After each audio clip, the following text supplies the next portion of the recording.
Depois dessa conversa de Davi com Saul, surgiu tão grande amizade entre Jonatas e Davi que Jonatas tornou-se o seu melhor amigo.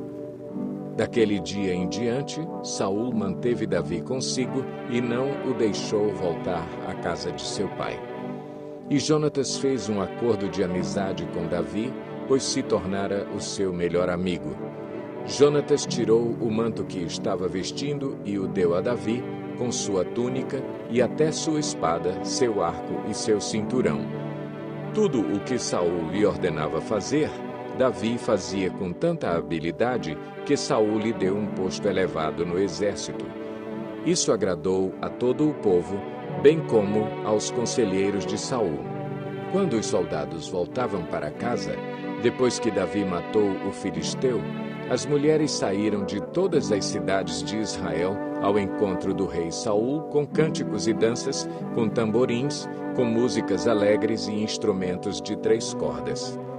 As mulheres dançavam e cantavam. Saul matou milhares e Davi dezenas de milhares. Saul ficou muito irritado com esse refrão e, aborrecido, disse: atribuíram a Davi dezenas de milhares, mas a mim apenas milhares. O que mais lhe falta, senão o reino? Daí em diante, Saul olhava com inveja para Davi. No dia seguinte, um espírito maligno mandado por Deus apoderou-se de Saul e ele entrou em transe em sua casa enquanto Davi tocava a harpa, como costumava fazer. Saul estava com uma lança na mão e a atirou, dizendo: encravarei Davi na parede. Mas Davi desviou-se 2 vezes. Saul tinha medo de Davi porque o Senhor o havia abandonado e agora estava com Davi. Então afastou Davi de sua presença e deu-lhe o comando de uma tropa de 1000 soldados que Davi conduzia em suas campanhas.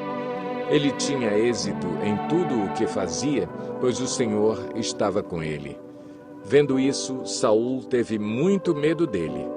Todo o Israel e todo o Judá, porém, gostavam de Davi, pois ele os conduzia em suas batalhas. Saul disse a Davi: aqui está a minha filha mais velha, Merabe. Eu a darei em casamento a você. Apenas sirva-me com bravura e lute as batalhas do Senhor. Pois Saul pensou: não o matarei. Deixo isso para os filisteus. Mas Davi disse a Saul: quem sou eu e o que é minha família ou o clã de meu pai em Israel, para que eu me torne genro do rei? Por isso, quando chegou a época de Merabe, a filha de Saul, ser dada em casamento a Davi, ela foi dada a Adriel de Meolá. Mical, a outra filha de Saul, gostava de Davi. Quando disseram isso a Saul, ele ficou contente e pensou: eu a darei a ele para que lhe sirva de armadilha, fazendo-o cair nas mãos dos filisteus. Então Saul disse a Davi: hoje você tem uma segunda oportunidade de tornar-se meu genro. Então Saul ordenou aos seus conselheiros que falassem em particular com Davi, dizendo: o rei está satisfeito com você e todos os seus conselheiros o estimam. Torne-se agora seu genro. Quando falaram com Davi, ele disse: vocês acham que tornar-se genro do rei é fácil? Sou homem pobre e sem recursos. Quando os conselheiros de Saul lhe contaram o que Davi tinha dito, Saul ordenou que dissessem a Davi: o rei não quer outro preço pela noiva, além de 100 prepúcios de filisteus, para vingar-se de seus inimigos. O plano de Saul era que Davi fosse morto pelos filisteus. Quando os conselheiros falaram novamente com Davi, ele gostou da ideia de tornar-se genro do rei. Por isso, antes de terminar o prazo estipulado, Davi e seus soldados saíram e mataram 200 filisteus. Ele trouxe os prepúcios e apresentou-os ao rei para que se tornasse seu genro. Então Saul lhe deu em casamento sua filha Mical. Quando Saul viu claramente que o Senhor estava com Davi e que sua filha Mical o amava, temeu-o ainda mais e continuou seu inimigo pelo resto de sua vida. Os comandantes filisteus continuaram saindo para a batalha, e todas as vezes que o faziam, Davi tinha mais habilidade do que os outros oficiais de Saul, e assim tornou-se ainda mais famoso. Saul falou a seu filho Jonatas e a todos os seus conselheiros sobre a sua intenção de matar Davi. Jonatas, porém, gostava muito de Davi e o alertou: "Meu pai está procurando uma oportunidade para matá-lo. Tenha cuidado amanhã cedo. Vá para um esconderijo e fique por lá. Sairei e ficarei com meu pai no campo onde você estiver. Falarei a ele sobre você e depois contarei a você o que eu descobrir." Jonatas falou bem de Davi a Saul, seu pai, e lhe disse: "Que o rei não faça mal a seu servo Davi. Ele não lhe fez mal nenhum. Ao contrário, o que ele fez trouxe grandes benefícios ao rei. Ele arriscou a vida quando matou o filisteu. O Senhor trouxe grande vitória para todo o Israel. Tu mesmo viste tudo e ficaste contente. Por que, então, farias mal a um inocente como Davi, matando-o sem motivo?" Saul atendeu a Jonatas e fez este juramento: "Juro pelo nome do Senhor que Davi não será morto." Então Jonatas chamou Davi e lhe contou a conversa toda. Levou-o até Saul e Davi voltou a servir a Saul como anteriormente. E houve guerra outra vez, e Davi foi lutar contra os filisteus. Ele lhes impôs uma grande derrota, e eles fugiram dele. Mas um espírito maligno mandado pelo Senhor apoderou-se de Saul quando ele estava sentado em sua casa, com sua lança na mão. Enquanto Davi estava tocando harpa, Saul tentou encravá-lo na parede com sua lança, mas Davi desviou-se e a lança encravou na parede. E Davi conseguiu escapar. Naquela mesma noite, Saul enviou alguns homens à casa de Davi para vigiá-lo e matá-lo de manhã. Mas Mical, a mulher de Davi, o alertou: "Se você não fugir esta noite para salvar sua vida, amanhã estará morto." Então Mical fez Davi descer por uma janela e ele fugiu. Depois Mical pegou um ídolo do clã e o deitou na cama, pôs uma almofada de pelo de cabra na cabeceira e o cobriu com um manto. Quando chegaram os homens que Saul tinha enviado para prenderem Davi, Mical disse: "Ele está doente." Então Saul enviou os homens de volta para verem Davi, dizendo: "Tragam-no até aqui em sua cama para que eu o mate." Quando, porém, os homens entraram, o ídolo do clã estava na cama e na cabeceira havia uma almofada de pelos de cabra. Saul disse a Mical: "Por que você me enganou desse modo e deixou que o meu inimigo escapasse?" Ela lhe respondeu: "Ele me disse que o deixasse fugir, senão me mataria." Depois que fugiu, Davi foi falar com Samuel em Ramá e lhe contou tudo o que Saul lhe havia feito. Então ele e Samuel foram a Naiote e ficaram lá. E Saul foi informado: "Davi está em Naiote, em Ramá", disseram-lhe. Então Saul enviou alguns homens para capturá-lo. Todavia, quando viram um grupo de profetas profetizando, dirigidos por Samuel, o Espírito de Deus apoderou-se dos mensageiros de Saul e eles também entraram em transe. Contaram isso a Saul, e ele enviou mais mensageiros, e estes também entraram em transe. Depois mandou um terceiro grupo, e eles também entraram em transe. Finalmente ele mesmo foi para Ramá.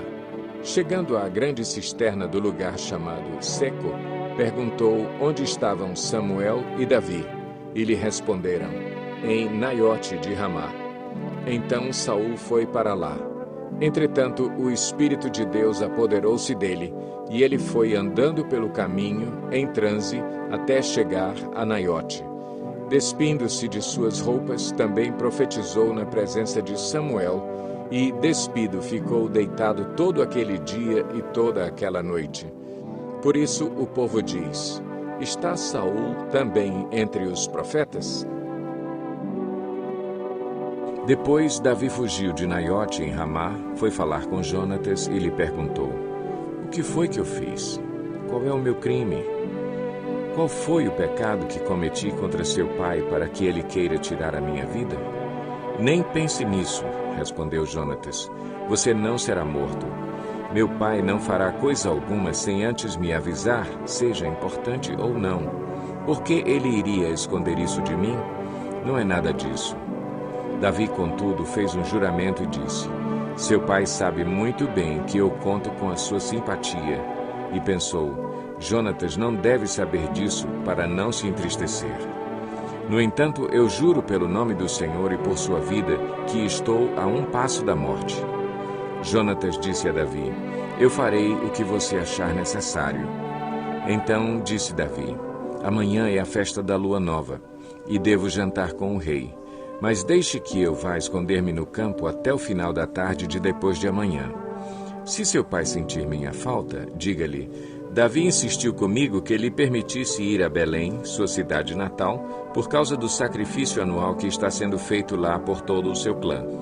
Se ele disser: Está bem, então seu servo estará seguro. Se ele, porém, ficar muito irado, você pode estar certo de que está decidido a me fazer mal. Mas seja leal ao seu servo, porque fizemos um acordo perante o Senhor. Se sou culpado, mate-me você mesmo. Por que entregar-me a seu pai? Disse Jonatas: Nem pense nisso. Se eu tiver a menor suspeita de que meu pai está decidido a matá-lo, certamente o avisarei. Davi perguntou: Quem irá contar-me se seu pai lhe responder asperamente? Jonatas disse: Venha, vamos ao campo. Eles foram. E Jonatas disse a Davi: Pelo Senhor, o Deus de Israel, prometo que sondarei meu pai, a esta hora depois de amanhã. Saberei se suas intenções são boas ou não para com você e mandarei avisá-lo. E, se meu pai quiser fazer-lhe mal, que o Senhor me castigue com todo o rigor, se eu não lhe informar disso e não deixá-lo ir em segurança. O Senhor esteja com você, assim como esteve com meu pai. Se eu continuar vivo, seja leal comigo com a lealdade do Senhor, mas se eu morrer, jamais deixe de ser leal com a minha família, mesmo quando o Senhor eliminar da face da terra todos os inimigos de Davi.